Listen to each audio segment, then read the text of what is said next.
I'm Bob and I like to make stuff. Today we're going to make a coffee tamper out of plywood.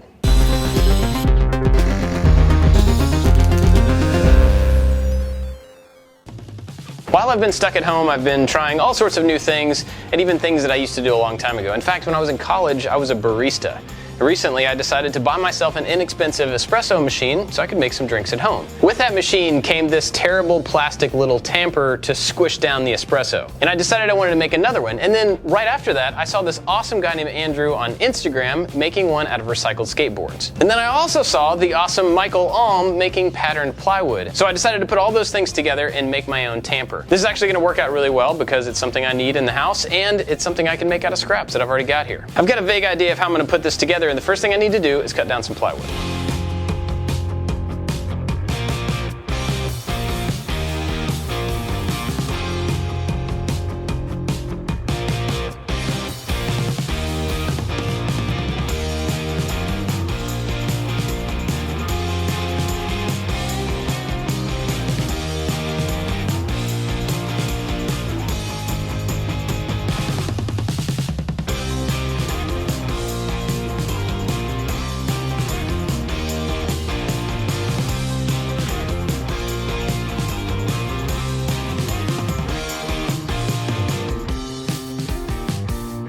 This thing is finally out of the clamps. I got a weird little set of stairs here that I need to cut down to a block so that I can turn it on the lathe. What I'm going to do here is actually take it to the bandsaw, get myself kind of a flat edge here, then flip it over and cut off the other side on the table saw. This is going to be two parallel sides, and from there I can start to cut this down to a block. After I get it down to a block, I'll show you what the plan is.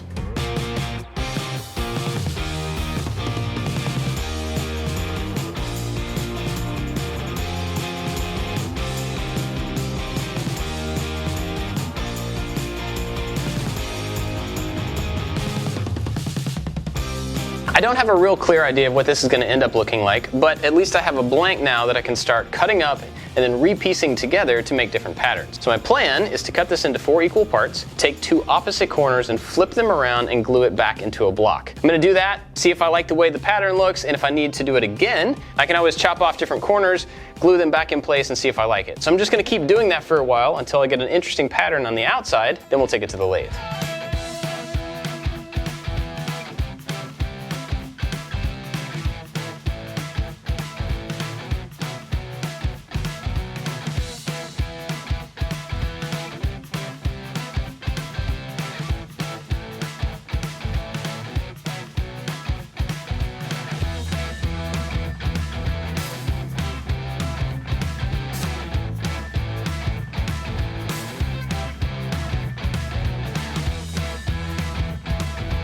I'm using an excessive amount of glue here on purpose because I want this thing to be absolutely stuck together so that when I turn it on the lathe, there's not a little gap on the inside of this that causes it to explode in my face. It's not going to hurt to have too much glue, but it could hurt to have too little. I'm also trying to get the grains on these 2 pieces to line up. I don't know if it'll really make a difference, but I think if you can get the same pieces to cross over the chevron, it'll probably end up looking pretty cool. So I'm going to try to get those lined up and then clamp these 2 pieces together. And then I'll flip it over and do the same thing on the other side before I try to get all of the pieces clamped together.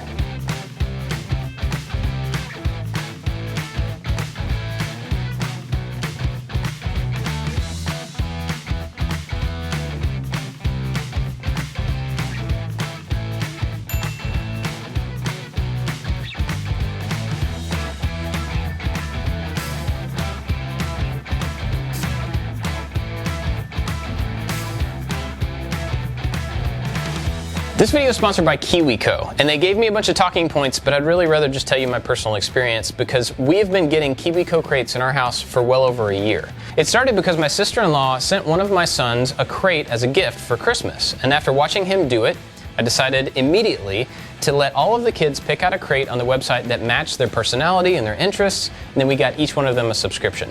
So every single month we get a box with all of the crates, and they immediately jump in and want to do the project right away. And when you get one of the boxes, they have everything you need in it. You don't have to run out for extra supplies. It's got everything in the box, plus a fantastic set of instructions. In addition to the instructions, they have another little magazine which has more information on whatever the subject of the crate is and gives them some stuff that they can continue to learn after they finish the project. So if you go to the KiwiCo website, you can browse by interest, you can browse by age group, and you can pick out one that works for you. Or if there's a child in your life, you can gift them a single crate or a subscription. If you want to find out more about KiwiCo, go to kiwico.com/makestuff. And at that URL, you'll get 20% off anything you buy. Subscription, individual box, anything. It's totally worth it. Use these things to invest in yourself or in a child in your life. Thanks so much for sponsoring this, KiwiCo. You're awesome.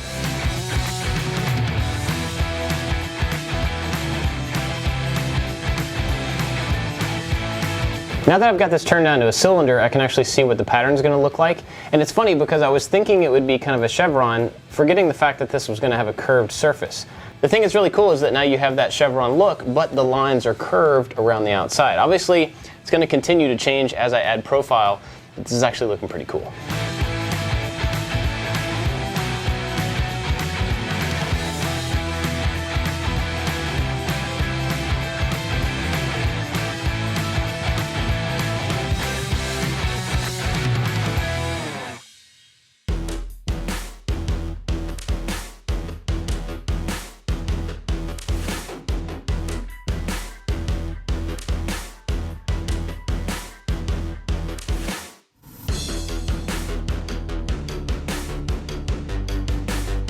This thing turned out pretty cool. I really like the way that the pattern is looking. And next up I need to add some finish to it, and I think that's really going to make the pattern pop even more. Of course, I could have put finish on it while it was on the lathe. A lot of times it's easier to add finish to something like this while it's already mounted in the lathe, but I'm not really sure if I'm done with it. I might sand it some more, I'm not really sure. I did get this end nice and flat. I sanded it on the table, and that ended up working out really well, and then I took it to the belt sander just to finish that up so it's really nice and flat. Because this section needs to have a metal puck put on it so that I can actually push the coffee down into the cup. Ideally, you probably want to use stainless steel for that puck, but I don't have any stainless. I do have a really thick piece of aluminum. So I'm going to use this and cut down a circle that is the exact size of the end of this. To make it the exact size, I'm actually going to use my water jet. I know it's an expensive tool, most people don't have access to, but you don't have to use that. It's just aluminum. You could cut this with a bandsaw or an angle grinder or a jigsaw, honestly, if you want to take your time. But since I have a tool at my disposal that can cut the exact size that I need, I'm going to go ahead and use it. To figure out that size, I'm just going to take some calipers and measure my final outer dimension here, and then I'll go cut that out.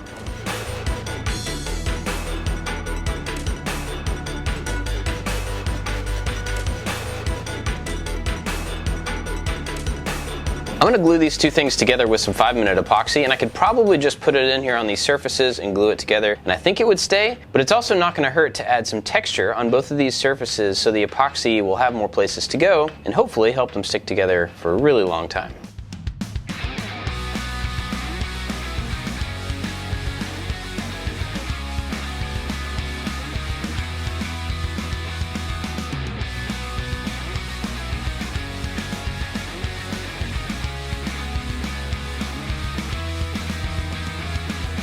I sanded off all that 5-minute epoxy that kind of came out over the edge. So the aluminum is nice and clean on the outside, but I also got rid of it on the wood so that when I add finish to this, that finish will be consistent and not be brighter or shinier at the bottom. Even though most of this thing is not going to be touching the coffee, I want to go ahead and make it as food safe as possible. So I'm going to use some beeswax finish to cover this up, and it's something I'll have to go back and apply every once in a while.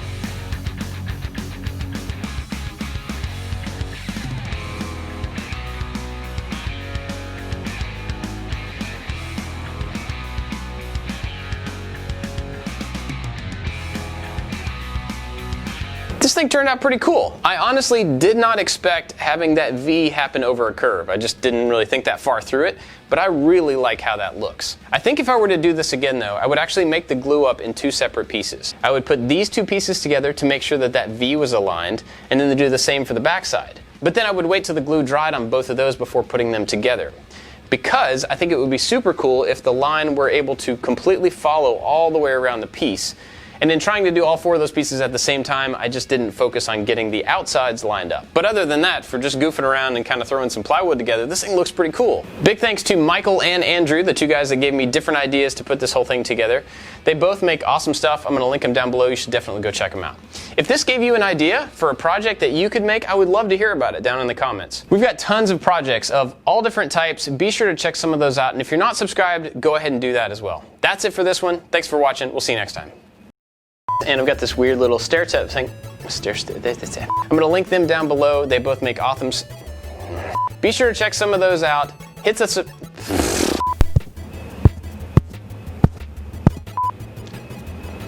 I'm going to get some finish on this thing, and it will be finished.